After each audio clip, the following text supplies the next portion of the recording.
qeybdən çıxmaq, imamı axtarmaq yox, imamın baxdığı yerdə durmaqdır.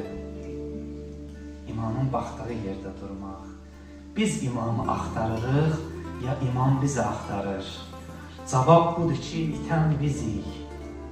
Amma biraz diqqətli olsaq, baxarıq ki, imam bizi tapmaq üçün hara baxar, harda axtarmaq istəyər bizi.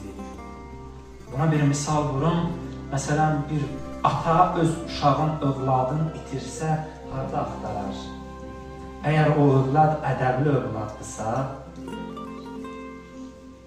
itaətkar övladdırsa, onu heç vaxt cahillərin içində axtarmaz. Pis yerlərin, çirkabın içində axtarmaz.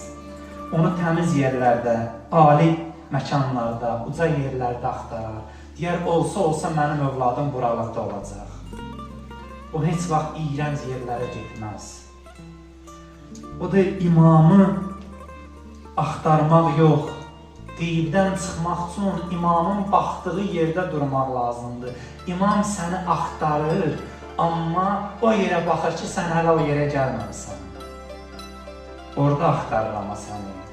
İmam səni zülmət bataqlığında, çirkab bataqlığında görmək istəmədiyindən ora baxmır heç.